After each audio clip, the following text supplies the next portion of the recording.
Hey guys, Card197 again. This time the review of the Evolver 44 skill, No Grade Epyon, from the Gundam Wing series.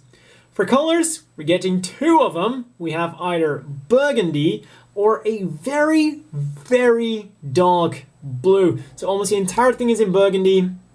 Now we have a few dark blue highlights. We have the body, the upper arm, the upper legs, even though they should be white. The feet are entirely in burgundy. We have these little flaps here, some color on the whip, and the back here mainly dark blue. Turning it back around, for the stickers we of course get one for the face, not just for the eyes. Unfortunately, all of the white on the face is just one big sticker. And unfortunately, the sticker doesn't really look too great. Now, when you look at the manual and when you just look at the face without the sticker, if you paint it, it's gonna look better. Not great, but better. Then the white here on the chest, that's a sticker too. The very nice green thingy here, the Zero System orb, that is gonna be a sticker. The yellow here, those are two stickers. These front skirts, two giant stickers. That's really disappointing. More on that later. Then the top of the feet, those are stickers, and those are actually kind of surprising and quite neat when you look at other Gundam Wing models, because usually they don't have any stickers for the feet at all. So that's at least a good thing. And that is everything for stickers. Now, moving on to articulation. Head goes bit up, bit down, rotates around about that far.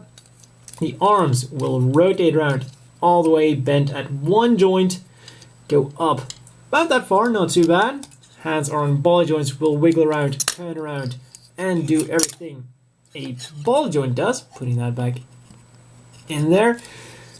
Then the wings, they're quite nice articulated. They will have some flapping movement, go in and out, go up really nicely, down about that far. Once again, not too bad. We'll rotate around for some action pose or something. Then the waist. Oh wait, no waist articulation at all. That's not too great. You want to know what he also doesn't have? Front skirt articulation. Yeah, because why would you want to move your legs forward? And backwards, almost nothing at all. Now, the one thing you can do if you really want him to get backwards, so if you want to give him a bit more articulation, you can simply remove the back skirt. You're not really supposed, well, that's not really how you should do it, but I mean, you gotta give him some articulation, right? He's not gonna be able to move forwards at all, so at least you can do that. Now putting that back in, then legs go about that much out, pretty standard for the Gundam Wing ones, and rotate around a little bit. Then bend at two joints, but that is about all you're gonna get from it. Not quite 90 degrees, something around 70, 80 degrees. Then the feet go forwards a bit, backwards really far, of course, for the transformation. Go side to side a bit. And that is your lot. We'll also kind of rotate around a little, and that is your lot. So as far as articulation goes, unfortunately, even for a Gundam Wing model, I guess kind of because of the transformation, making up excuses. So even for a Gundam Wing model, not the greatest articulation. No front skirt movement is inexcusable. Even if he's supposed to transform, there's no reason not to make this a separate part. And hell, dark blue is even part of the colors they give us. I mean, it's not like the claws here, they don't have any gold on it, so, or the upper legs, there's no real white on the model, okay. But this, inexcusable, no waist movement. Once again, they simply, that may be because of transformation, but still, it is kind of skimping out, especially for a main mobile suit. That is pretty poor. But moving on to the accessories, fortunately, he does come with everything you would expect. As I showed before, the whip, and it's actually kind of articulated. Not too bad for an old no grade. So we have a hinge at the top, which does allow for some nice movement. Then the next one is down here. That's number 2, and number 3 is down here. So you can put it in a few poses. It's not super articulated, but for an old Gundam Wing no grade, there's no way we could have expected every single one to be articulated. So what we're getting isn't too bad. So simply pegs onto the left arm, and then you just gotta bend it around a bit. There we go. And then the sword is removable from here, but don't get your hopes up. We're not gonna get a separate beam blade. You just throw this away and we get this. Now isn't this disappointing? They finally give you a separate hilt and then this happens. Yeah, would have been awesome, but I guess that's completely to be expected from an old Gundam Wing model. The good news is it goes into the hand pretty well. Once you get the claw out of the way, and there we go, and then I guess we can lock it down with the claw. There we go. And that's all for accessories we're getting. So we get about everything we'd expect to get. One unfortunate thing is that we don't have the energy cord that should have been attached to the beam saber. It would have been cool if we just had something made out of rubber or something, but, well, I guess it's a no grade for a reason. And then finally, the main event of this machine, the transformation. Really easy to pull off, and I guess I gotta give it some credit as a no grade, because the transformation it does isn't too bad. So pull out the usual things that are to be expected.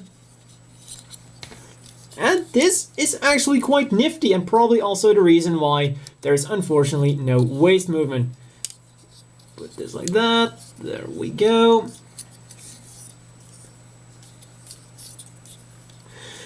So the transformation is very simple. And there we go. Reminds me a lot of the Hammurabi's transformation. So simply put this on top and it's done. And now we have a flying brick with a tail. One unfortunate thing is that the legs, they're a bit, especially the left one, a bit on the shaky side. So those dragon heads, gotta be careful to keep them the right way around. So for no grade, the transformation isn't too bad. Gotta give it some points there, but still, it is rather blocky. Oh well. And Gerwalk mode. I guess kinda upside down, but Gerwalk mode nonetheless.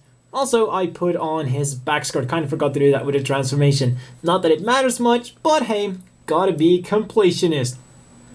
And if you bought the WF version, or with figure version, you also get this little figurine of Zex Marquis / Miliardo Peacecraft. And the funny thing is, if you compare the quality of this figure with that of the Epyon, this one is miles ahead of the Epyon. As always, the inevitable question is, do you want to buy this? And, well, even though it is an old Gundam Wing figure, it's not the worst of the bunch. When you compare it to, for example, the Heavy Arms with its incredible derp face, it's not the worst. It's not as good as the V8 or the Mercurius, but it's definitely like somewhere in between, like the best of the rest. It's not the worst, it's acceptable, I suppose. So for 500 yen for the Epyon alone, or 600 yen with the Zex Marquis / Miliardo Peacecraft figure, it's not a horrible deal, but, gotta keep a few things into account. This is still by no means a fantastic or a good figure, and when you look at the other things that are available, there's no real reason why I would recommend getting this over any of the other ones, unless you really want that Miliardo Peacecraft figure. Adding to that is that they recently released the Airmaster. Now what does that have to do with the Epyon? Well, it means that Bandai is now beginning to put out the side Gundams for the All Gundam project. And since they've already released the Wing Gundam and the Wing Zero, the Epyon is eventually going to join that line. So if you must have an Epyon in 1/144 scale, have some patience, I would say. It might take a few years, but you're definitely going to get a better deal out of it.